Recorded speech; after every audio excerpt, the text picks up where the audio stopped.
Salve, salve! Agora nós vamos falar de uma linha que todo mundo gosta de ir. Os baianos da Umbanda. Aqui no livro As Sete Linhas de Umbanda, a Região dos Mistérios, editora Madras, do nosso saudoso Rubens Saracen de Ogum, nós temos aqui uma fala interessante, ó, a página 152. Tudo nos leva a crer que esses espíritos, está se referindo aos baianos, tenham sido cultuadores dos orixás quando viveram no plano espiritual. Temos espíritos baianos, né, trabalhando em todas as irradiações, e uns se apresentam como baianos de Oxóssi, os baianos de Xangô, de Ansan, demonstrando que atuam nas sete linhas ou que estão espalhados por todas elas. Tem uma outra parte aqui que diz assim: com isso explicado, entendam que se um espírito missionário iniciou a corrente dos baianos, entre aspas, é porque na Terra ele havia sido um babalorixá baiano e continuou a ser no plano espiritual, iniciando um dos mistérios da religião umbandista, pois só um mistério agrega sob sua égide a sua irradiação tanto espíritos como muitos deles só plasmando uma vestimenta baiana e adotando um modo de comunicação peculiar e bem caracterizadora da linha que pertence. Bom, com esse comentário a gente entende assim que, ao contrário da linha de caboclos, que muita gente afirma que... Eu já conheci gente que diz assim: o meu caboclo não era índio, meu caboclo foi um médico na última encarnação, ele foi um sacerdote druida, ele foi um pirata, mas vem como caboclo. Tá? Você vai escutar muita gente falando isso, e às vezes não estão mentindo, não. Às vezes não estão mentindo, mas o que se sabe é que para haver e ser aceito numa falange de caboclo, tem que ter tido pelo menos uma encarnação voltada a uma roupagem fluídica que tenha a ver com alguma passagem indígena, sim. Não é obrigado a ser uma passagem indígena em solo brasileiro. Pode ter sido, sei lá, um aborígene australiano, pode ter sido um indígena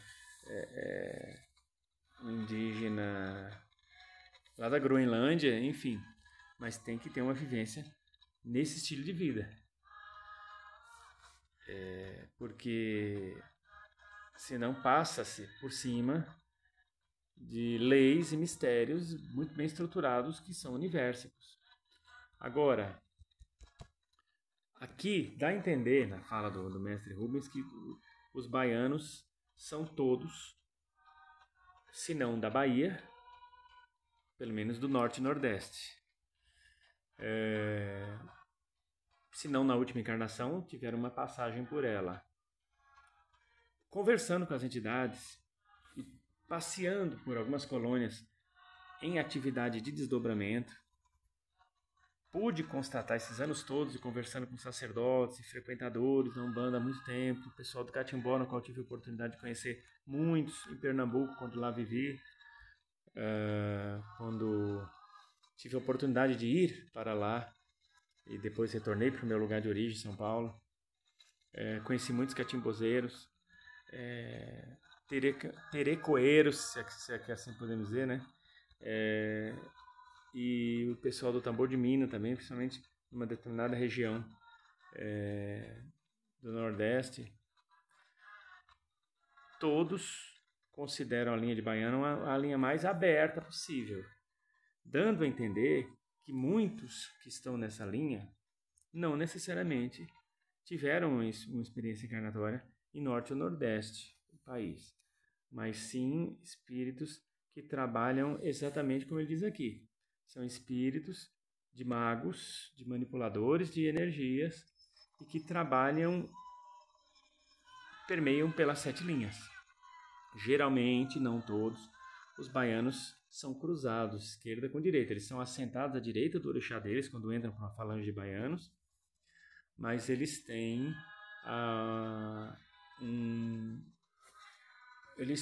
uma unção que eles recebem complementar, uma unção complementar, que eles recebem à esquerda também e no meio do trono. Embora eles estejam à direita do trono, eles ali permanecem, eles podem migrar o tempo inteiro para o meio e para a direita do trono. Por que ele não migra logo para a esquerda se ele trabalha cruzado com a esquerda? Porque a esquerda ela tem uma linha específica, uma condição específica para estar assentado na esquerda, e eles precisam estar no meio ou à direita para contrapor a energia, não contrapor em termos de guerra, mas contrabalancear a energia yin yang e as forças que se vão ancorar para resolver uma determinada situação. Por exemplo, eles vão resolver um problema de demanda de corte. O que é demanda de corte? É aquela demanda que você faz para cortar uma demanda que vem na sua direção ou na direção de alguém que você está ajudando. Aquele espírito, ele precisa de um equilíbrio energético. Esse equilíbrio energético, ele precisa estar com as forças dele assentadas à direita ou no meio do trono para somar e contrapor no bom sentido com as forças que estão à esquerda do trono. Então os baianos, eles têm esta singularidade. Então, eles atuam em muitas áreas. Dificilmente um baiano rejeita trabalho. Você pode levar assunto para uma entidade da linha dos baianos. Você pode levar assuntos relacionados a emprego, a negócios, a amor, um concurso público que você não tá conseguindo ser chamado, uma prova de validação de um diploma que você adquiriu em outro lugar, retirar um problema envolvendo imóvel, problemas espirituais. Então, assim, eles pegam áreas bastante amplas, até porque eles terceirizam também muitas vezes o serviço, né? Ele pega aquele trabalho, mas ele passa para alguém que tem condições de atuar naquela área com mais particularidade. Então, muitas vezes o baiano, ele funciona também como um agenciador de trabalho. O que você passa ali com o baiano é uma linha muito genérica. Ela atende bastante os casos assim sem distinção. Eu nunca vi baiano rejeitar um trabalho, não. Entendeu? Então, também são demandeiros, também são benzedeiros, curadores, conselheiros, hervedeiros e bastante animados, a maioria deles. E nem todos nasceram na Bahia. Por exemplo, o meu baiano, Pedro Antônio de Oliveira, ele é da Bahia. Ele disse que viveu em Feira de Santana até o começo do século XX. Mas nem todo baiano é da Bahia. Conheço muitos baianos que são pernambucanos, são paraenses. Sabe? Então, a linha dos baianos, ela geralmente ela pega regionalmente Norte e Nordeste. Mas isso vai muito também da abertura que o terreiro dá para esse tipo de situação. Né? Então, a gente... Agora, tem gente que... É comum, às vezes, perguntarem pra gente assim, se eu tenho um baiano que ele é cruzado, direita com esquerda, eu posso estar cortando um bicho pro meu baiano? Se ele virar na quimbanda, não tem por que não cortar, caso ele peça. Mas, geralmente, quando a entidade pede, sendo uma entidade considerada de direita, ainda que cruzada, geralmente ele pede para entregar para um guardião de esquerda. Então, muitas vezes eles não vão pedir, porque eles preferem muitas vezes que você tenha contato com o próprio guardião de esquerda e faça isso, ainda que sob a orientação deles. Porém, eles sabem se a pessoa está preparada ou não, ou se aquele trabalho pode trazer algum tipo de complicação ou não, vai mexer com algum egrégor, alguma estrutura, que eles acham melhor eles porem as mãos deles. Então eles falam, faça um corte para mim, tal em tal lugar, assim, assim, assim. Então você faz. Mas é muito, muito, muito raro um baiano, um boiadeiro, um caboclo que trabalha cruzado, um preto velho, trabalha cruzado com a esquerda, é raro pedir corte. Eles podem sugerir que você faça um corte para um guardião, para trocar roupa, uma boa gira. Tá?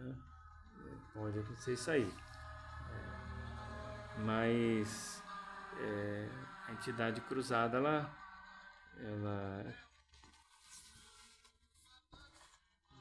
ela vai, quando ela pedir alguma coisa assim, geralmente é para o guardião dela, tá bom? E se tiver alguma dúvida, entre em contato com a gente pelo DDD 11, telefone 965519042. Nós teremos uma grande satisfação em esclarecer se tiver ao nosso alcance. Não somos donos da verdade. Não somos donos da verdade. Uma dúvida que mandaram para mim. Falaram, Hernani, eu me lembro que antigamente eu passava na porta dos terreiros e na porta dos terreiros era sempre escrito assim, tenda ou terreiro de Umbanda pai fulano, mãe fulana, caboclo X, caboclo Y. Por exemplo, vai citar um exemplo. Pai João da Bahia e cabocla Juraci. Pai João da Bahia e caboclo Sete Pedreiras, por exemplo. Por que a gente quase não vê mais isso? Perguntaram isso para mim. Bom, era assim, antigamente acontecia algumas coisas que a gente precisa esclarecer. Na região que eu morava, quando era pequeno, cidade de Guarulhos, eu contei uma vez mais de 25 terreiros. Só numa rua tinha 12. Só numa mesma rua, de uma ponta à outra, 12 terreiros. Todos começaram no terreiro de uma determinada senhora, que era até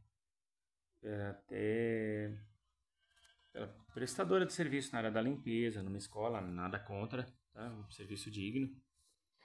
E essa senhora foi a pioneira lá. Desse terreiro dela saíram as donas de terreiros desses outros 11 terreiros. Chegava a época de Costa Damião era loucura, porque todo dia todo mundo queria dar doce praticamente no mesmo dia ou no mesmo fim de semana. E eu ia pegar doce, bola, uma coisa que também está quase em extinção hoje em dia. E o que eu percebia? Depois a gente vai crescendo, vai estudando, vai amadurecendo mais, vai percebendo que era assim.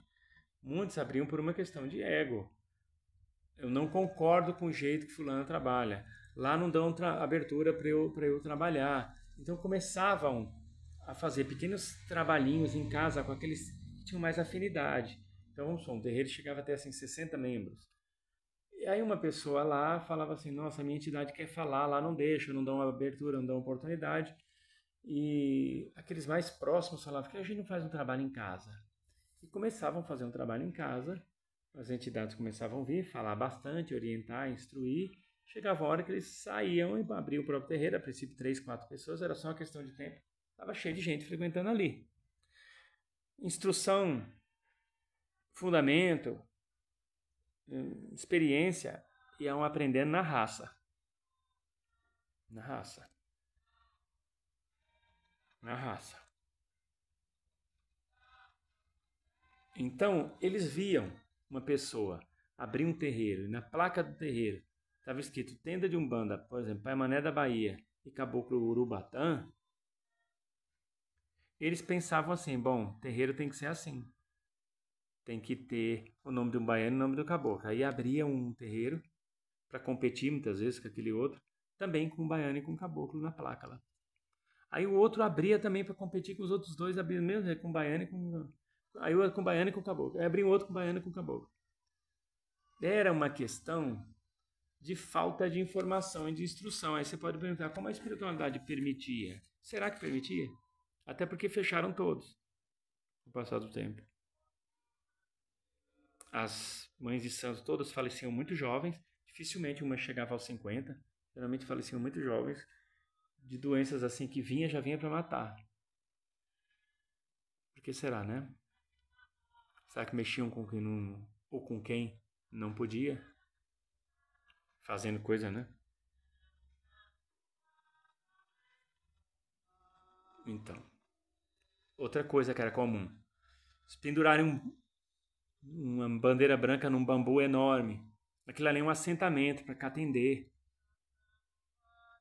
E lá também usa aquele assentamento. E alguns orixás específicos. Não é para ser colocado qualquer. Só quando o orixá de cabeça ou que faz parte da coroa daquele sacerdote tem como assentamento o bambu com pano branco na ponta. Aquilo é um assentamento de um orixá. Não é para qualquer um pôr. Se você traz na sua coroa, por exemplo, algum como orixá ancestral, aí os padrinhos de coroa lá, Xangô, Abaloaê, Oxalá, Logum Edé, como madrinha de coroa, Iemanjá e Yansan, Oxum e Pondá, Yami e Oxorongá, por exemplo, onde está Katendê? Onde está Ilá? Onde está qualquer orixá que tenha desses orixás aí vinculados ao bambu com um pano branco na ponta? Não tem, você não tem obrigação de assentar esse orixá. Então, sem conhecimento nenhum, eles iam enfiavam um bambu, um pano branco, né? E todo mundo achava que aquilo significava que tinha um terreiro ali. Claro, tinha. O que não era para ter era o bambu com o pano branco na ponta. Mas um outro viu, o outro colocar, eu vou colocar também, eu vou colocar também, eu vou colocar também. Então, por isso, você ia encontrar muito terreiro cuja placa estava lá, o nome do baiano, o nome do caboclo, porque viu o outro fazer, fazia também.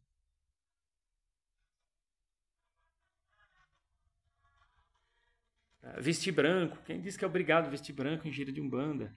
Ah, mas no começo, o paisé no começo, para diferenciar do pessoal do espiritismo, porque a umbanda praticamente surgiu dentro do kardecismo. Tiveram a receber essa orientação, vamos trabalhar de branco.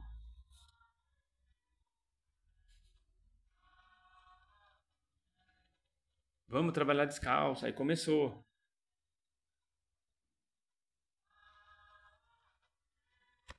Aí tem toda aquela explicação, que o branco, por pegar a energia das 7 frequências cromáticas, mas não é obrigado a trabalhar de branco. Se o branco fosse o uniforme, não é obrigado a trabalhar de branco, você pode trabalhar de acordo com a roupa que sua entidade orientar. Eu mesmo nunca gostei de vestir branco. Eu fujo de roupa branca. A única coisa que eu fiz, eu mantenho a camisa branca. Raramente alguém vai ver de calça branca. Nunca foi minha praia. E outra, porque eu também nunca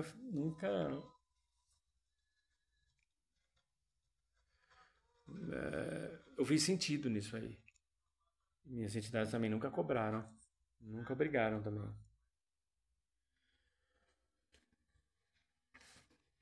Então, tem muita coisa assim que meio que é mimetismo, né? Viu fazendo, deixa eu fazer também. É como bebida, né? Você chega numa casa, todo mundo bebendo, seu guia não beber, só falta pegar você de pau depois.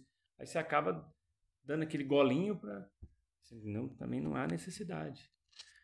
Outra coisa, fumar, também não há necessidade.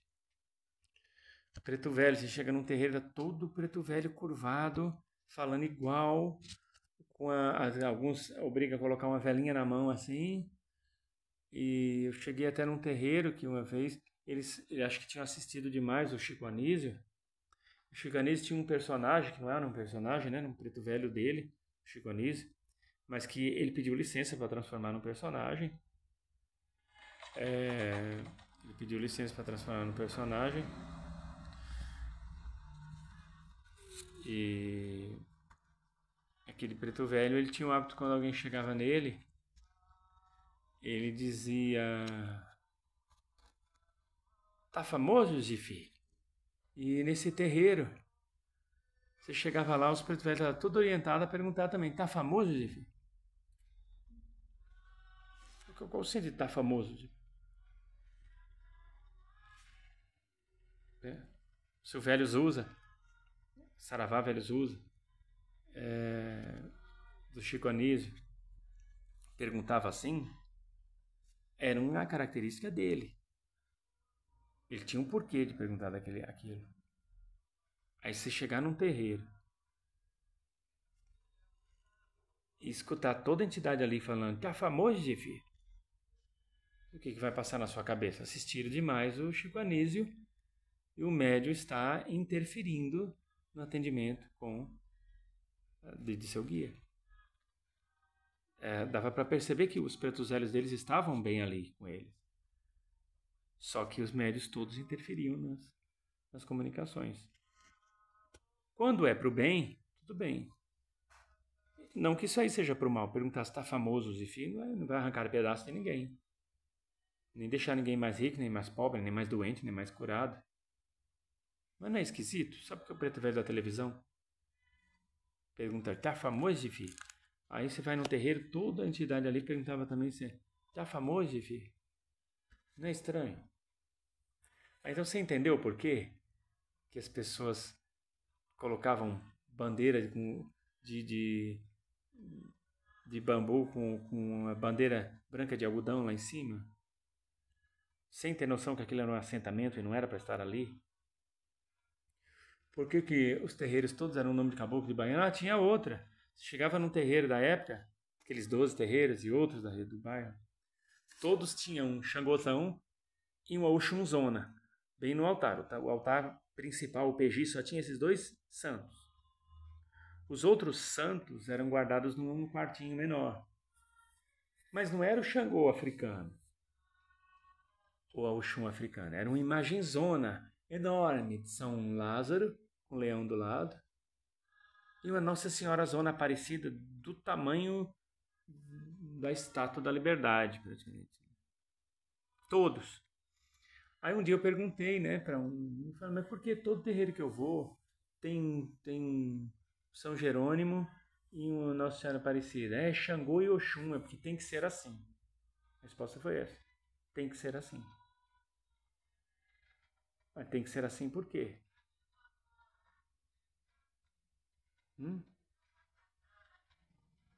Não, tem que ser assim. Aí tinha um terreiro de uma suposta mãe de santo, que ela sempre se identificou como mãe fulana de tal de Ogum. Passaram alguns anos, eu fiquei uns 15 anos sem aparecer no terreiro dela. Um dia eu volto lá, tinha mudado a placa. Era mãe fulana de Yansan agora. Aí eu falei, oxe, não era de Ogum? Não, ela resolveu virar mãe fulana de Yansan. Foi visitar não sei quem, o suposto sacerdote lá falou que ela era de Yansan, e aí ela desvirou tudo e fez Yansan. Conheci um também que se dizia fulano tal de Ogum, e 20 anos depois, quando eu reencontrei, não, agora eu sou fulano tal de Xangô. Tá errado? Não. Só acho que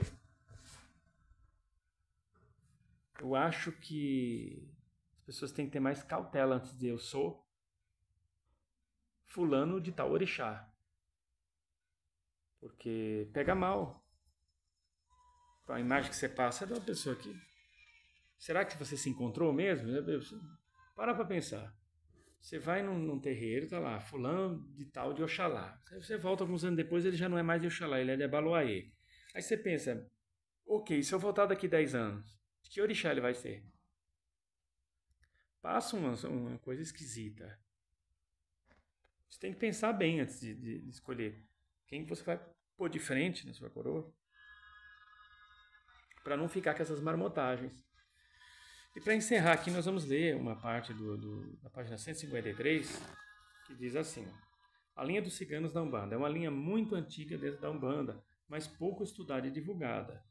Isso na época que ele escreveu o livro. Hoje em dia é muito estudado e divulgado, hoje em dia 2025. Escreveu esse livro há mais de 20 anos. É uma linha especial, pois tem seus rituais e fundamentos adaptados à Umbanda, já que eles remontam a um passado multimilenar. Estão ligados ao próprio povo cigano, cuja origem parece ser do Antigo Egito, da Europa Central ou da Índia. Seus trabalhos estão voltados para as necessidades mais terrenas dos consulentes. É uma linha espiritual em expansão na época. Ela já está bem consolidada. Mas não deixa, está em expansão ainda, claro. E temos até linhas de esquerda ciganos, como o Senhor Exu Cigano e a Senhora Pombagira Cigana. Sim. Trabalham na irradiação dos orixás, mas louvam Santa Sara Kali, que ele escreve aqui Kali Ie, ou Senhora Kali, padroeira desse povo.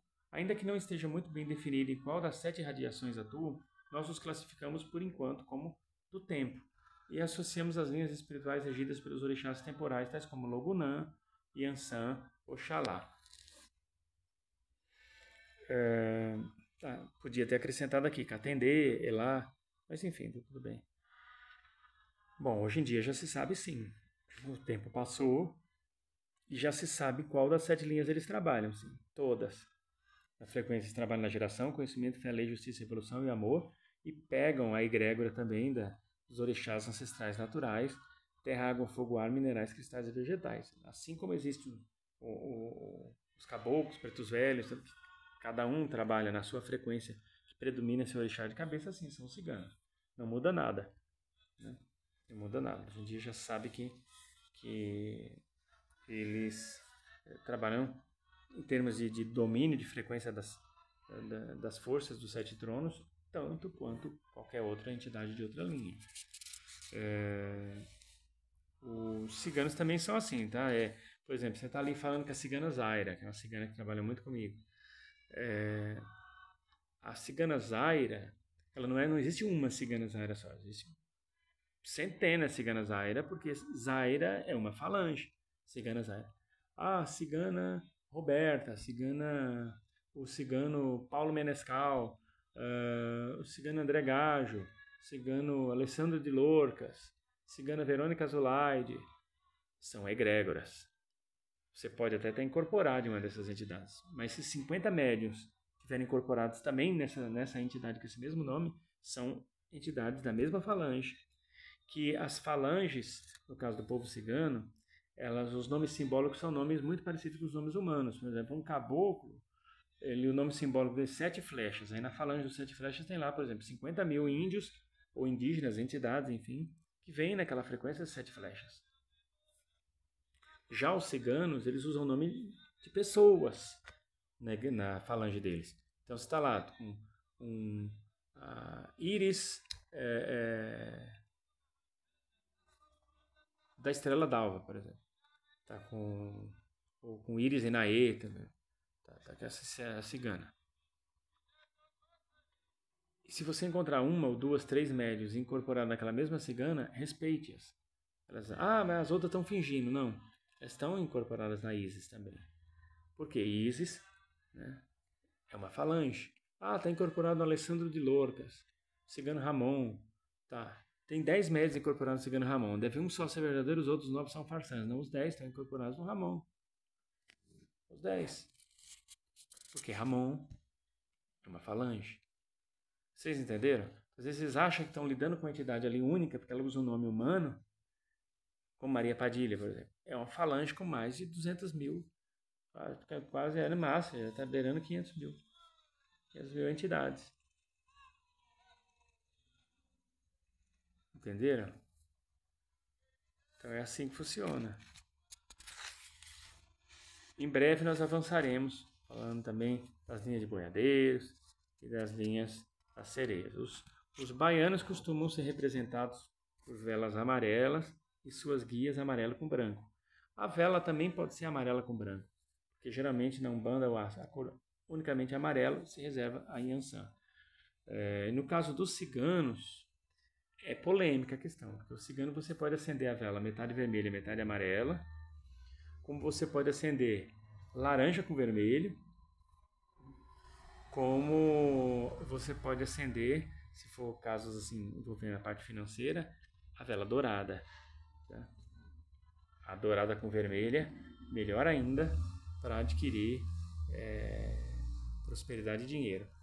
A cor da guia dos ciganos. Converse com o seu cigano ou com o seu sacerdote para ver qual a cor que é usada naquele terreiro. Não tem uma cor taxativa específica. Quem chegar e tentar impor que o cigano usa essa cor, ou essa cor aqui, ou essa cor ali, está escorregando gostoso na maionese.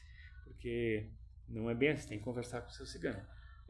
Os meus ciganos trabalham na frequência com a cor vermelha e laranja. Eles gostam de trabalhar com vermelho e com laranja. Mas quando por caso envolvendo financeiro, esperem para que seja o vermelho com o dourado. E eu conheço casas que trabalham o vermelho com o amarelo. Inclusive existe a vela mesclada vermelho com amarelo. Tá? Aí tem gente que então eu vou trabalhar tudo. Eu vou acender uma laranja, uma vermelha, uma amarela e uma dourada. Se o cigano aceitou, você está em paz com essa atitude? Está errado? Aceitou? Entende? Eu estou falando como as egrégoras dos ciganos são. Não dá para encaixar eles numa casinha. É uma linha já sui generis. sui generis. Tentar. A gente dá aqui alguns parâmetros quando se fala de povo cigano. Mas eles são muito livres demais. E se um cigano chegar para você e falar que ele quer o marrom com bolinhas verdes, vai ser marrom com bolinhas verdes, se vira. Para de ficar batendo de frente dizendo as coisas são assim, são assim, são assim, porque não existem verdades absolutas. Principalmente por certas linhas de trabalho. Se orienta. Bom, que Deus lhe abençoe, nosso Senhor Jesus Cristo, São José Maria Santíssima, na unidade do Espírito Santo, lhe concedendo muita paz, luz e proteção e axé. Eu sou Hernandes Oxó Soroquê, estou à sua disposição. Entre em contato com a gente, tá bom? Entre em contato com a gente e deixa aqui suas dúvidas e sugestões de vídeos para a gente trabalhar. Paz e luz!